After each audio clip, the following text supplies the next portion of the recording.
কিরে দীপ্ত, তোর এই অবস্থা কেন? তোকে তো আগে কখনো এইভাবে চলাফেরা করতে দেখিনি। যেই ছেলেটা 1 মিনিটের জন্য কখনো গাড়ি ছাড়া বের হয়নি, সেই ছেলে আজকে এত ভারী ব্যাগ নিয়ে রোদের মধ্যে হেঁটে যাচ্ছে। মামা, আমি তো কিছু বুঝতে পারতেছি না। সময় হলে সব বুঝতে পারবি, এখন এসবের সময় না। তো তুই এই রাস্তা দিয়ে হঠাৎ কোথায় যাচ্ছিস? আমি একটা বিজনেসের কাজে যাচ্ছিলাম, হঠাৎ রাস্তা দিয়ে দেখতে পেলাম তোর মতোই একজন। পরে দেখে আসলে ওটা তোর মতো না, তুই। কিন্তু বন্ধু, তোর এই অবস্থা কেন? আর আমার তো মাথায় কাজ করছে না, আমার মনে হচ্ছে আমি স্বপ্ন দেখছি। স্বপ্ন না, এটা বাস্তব।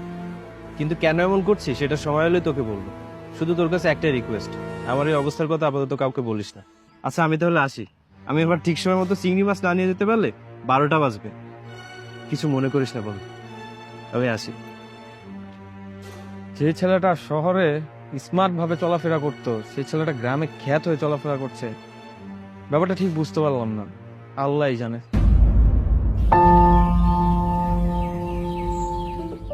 মানে ম্যাডাম, সবাইকে তো চিনতে পারলাম, ওনাকে তো চিনতে পারলাম না। উনি কে?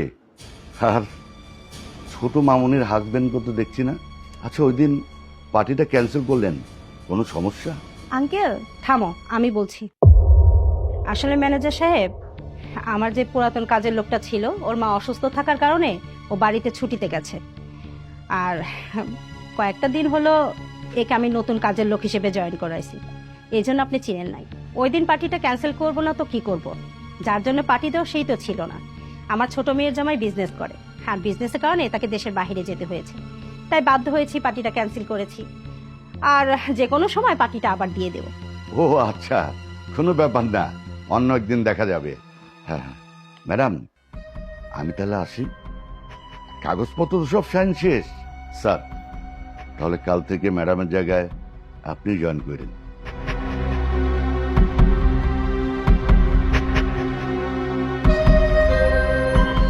মা, এটা তুমি কি করলে? ম্যানেজার আঙ্কেলের সামনে দীপ্তকে তুমি কাজের ছেলে হিসেবে পরিচয় করে দিলে।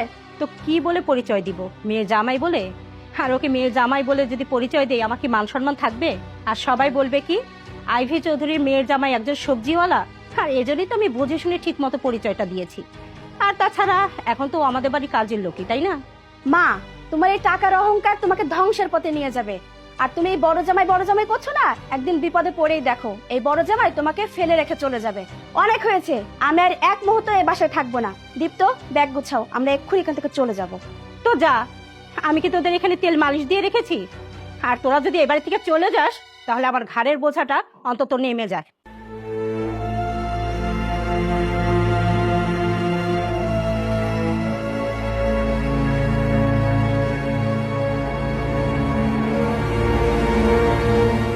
অন্তরা, তুমি কি করছো?